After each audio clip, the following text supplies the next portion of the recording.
What's up, guys, and welcome to the channel. If you're new to the channel, hit the subscribe button so you can get more videos from us. If you're familiar with the channel, make sure you hit that like button so that YouTube can suggest more of our videos on your newsfeed. Today, I'm going to be talking to you guys about the top stocks that I'm buying in March of 2020. Before I begin this video, I do want to let you guys know that I shot this video about 2 days ago, so some of the numbers that you're going to see are going to be dated by a few days. Being that there's currently a market correction going on, some of the stocks that I'm suggesting to you guys this month are going to be stocks that typically do well during a recession or market correction. So this is going to include things such as the food and beverage industry and other stable companies, not so much growth oriented. The first one that I want to talk to you guys about is going to be KDP, which is Keurig Dr. Pepper. I've been watching this stock for a while now, ever since a few months before their merger that they did with Snapple a while back. And the stock, for the most part, has been going up since then. It currently has a PE of 36, which is kind of high, but I do feel like this company is growing, and I'm going to tell you guys why I feel that way in a few minutes. Its 52-week low is 25. Its 52-week high is $32. If you guys haven't seen already in my videos, I typically like to buy stocks when they're somewhere in the middle of the 52-week high and low. So in this case, the middle would be about $28.50. The stock is currently at $28.24, so I'm currently buying on it. This is a stock that I can see doing well if this correction that we're seeing turns into some type of recession or something. And I can also see it doing well if nothing happens at all, which is what I kind of see happening when it comes to the current correction that we're having. It has a dividend yield of right over 2%, so it's kind of right there with inflation on that end. Over the last year, the stock has went up about another 6%, so it's doing pretty well if you're looking at it from the viewpoint of an average stock. The reason that I'm purchasing it now is because if a correction continues, I do see beverages such as Dr. Pepper. I see their level of sales to kind of maintain pretty steady. Even if people aren't like going out to buy drinks or whatnot, I can definitely see them buying personal drinks for themselves at home. And the reason that I'm choosing Dr. Pepper is because I'm from the South myself, where most people typically drink Coke. And in the recent years, I've been seeing a lot of people there switching to Dr. Pepper, such as myself. And even now that I've moved out west, I'm seeing people out here and up north still drinking Dr. Pepper, where people used to have the preference of either Coke or Pepsi. I'm not really including the Snapple and the juice portion of their business, which is also doing better, but I am looking at the Keurig department. If you don't know, Keurig machines make coffee. You kind of see the machines everywhere now. You're starting to see them in homes as well as businesses. I even went in Office Depot the other day and saw one. A lot of businesses are starting to use them. I'm personally thinking about buying this stock even more because I'm kind of on the verge myself of buying one of the coffee machines. The thing that I like about the Keurig machines myself is that you can make single cups of coffee if you want to. You don't have to worry about making too much. You can literally make one single serving, one single cup on the go. It's cheap compared to stopping at the store. You're not wasting and you don't have to worry about cleaning up as much stuff. It's just kind of sort of an efficient money saver for me. So being that I can use it and I see a lot of other people using it, I kind of want to go and buy some more of the stock.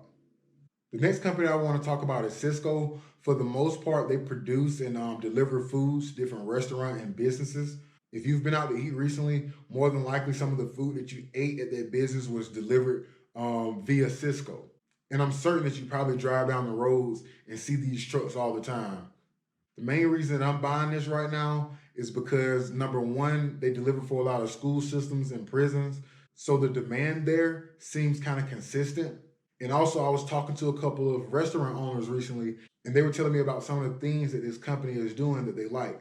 As a matter of fact, this one guy was telling me about how this one company was trying to take their contract with Cisco over, but he really didn't see a reason to switch. He talked to the guy. He told the guy if he could, find any way to beat what Cisco was doing, he would definitely switch. And the last time I talked to him, he said that he was loving what they were doing.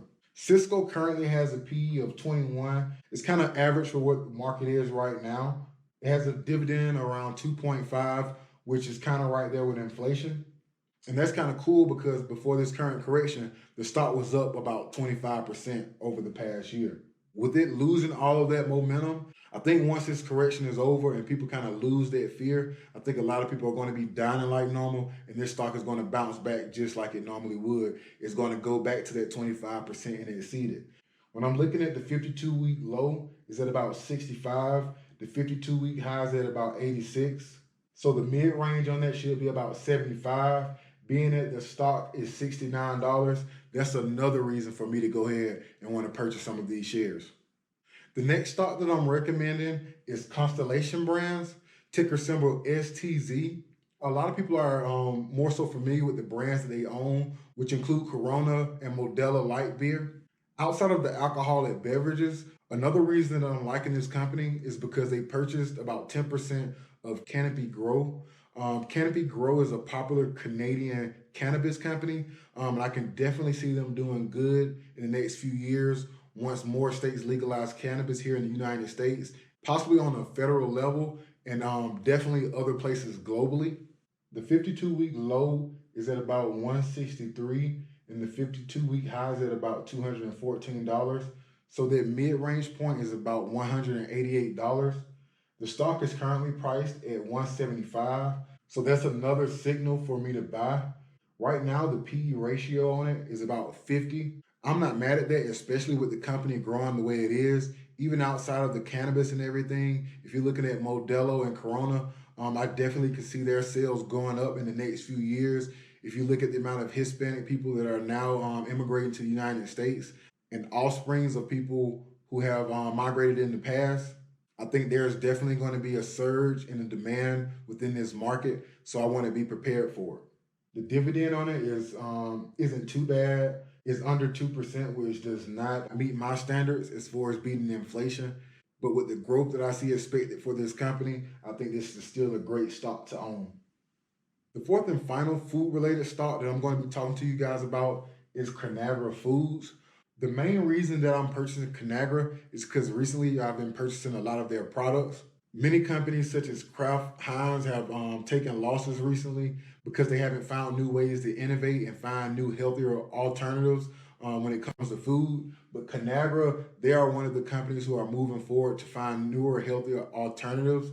I'm actually a vegetarian and I keep a few of their products in my kitchen. So that's another reason that I'm deciding to double down on this stock. Its 52-week low is $22 and its 52-week high is $35. So that gives us a midpoint of about $28 to look at. The company is currently about $25. So if you're looking at just based off that standpoint, it's kind of a time to buy. The PE on the stock is about 17, which is slightly lower than the average stock that's currently on the stock market. In my opinion, that's great for this company because I do believe that it's better than the average stock that's on the stock market. And it also has a dividend of 3%, which is kind of right there with inflation. So by me storing my money here, I'm kind of protected from inflation. So if it goes up in the future like I'm expecting, all of that is just bonus profit for me. The fifth and final company that I want to recommend to you guys is called iRobot. For the most part, they specialize in autonomous vacuum cleaners. The reason that I'm purchasing this is because I can definitely see this being a huge trend that's not going to stop, especially when it comes to millennials. If you're looking at millennials, Gen X, and so on, I really don't see too many people purchasing the old-fashioned vacuums in the future when you can just leave something such as the iRobot on or at home and it can just clean up things for you. Especially over time as the price continues to go down on these devices, I think more people are going to start to put them in their home, and I think this stock is going to go up even more. And it's a big eye catcher. If you go into one of your friends or family's home and you see them with an automatic vacuum, if they say they're liking it, you're probably going to check it out the next time you're at Walmart or wherever location you're thinking about buying stuff at. As I start to look into the details of this company, it's really making me want to purchase even more. It currently has a PE ratio of about $15, which is perfect for a stock. And with the market currently being overvalued, this is a little bit better in my opinion. And I do believe that this stock will be more of a growth company in the near future. When we're looking at the 52-week high, it's at about 133 and the 52-week low is at $42. So if you were looking at the halfway point between those numbers, you're looking at about $87. And even if you were to look at the halfway to the halfway point, you're still looking at paying about $65 for this stock. So with the stock currently priced at $46 and a P ratio of 15, it's definitely a great buy right now. I think with a lot of its parts being made in China, on top of the trade war putting a 25% increase on the product's price, I think those are the issues that are keeping the stock down currently. I'm really expecting this stock to go up to anywhere between $90 to $120 within the next year. So this is one of the stocks that I'm definitely going to be diving into. As always, I thank you guys for watching the video. If you're new to stocks and you're looking for a way to invest, there's a link in the description for the Robinhood app. If you download the app using my link, you'll get one free stock for signing up. Think of it kind of sort of as my gift to you for watching this entire video with us. Once you sign up, I will do a quick shout out at the beginning of my next video. Of course, unless you say that you don't want to do it. And once again, I want to thank you guys for watching the video. Thank you for your time and have a great day. How about the bag, go get the money, count that cash and back to the money, put that on repeat. Go get the bag, cause that's how we coming. If you really about your money, put $1 in the air. If you really about your hustle, put $1 in the air. You ain't taking else for nothing, put $1 in the air. You ain't got no hustle muscle, get the fuck up out of here.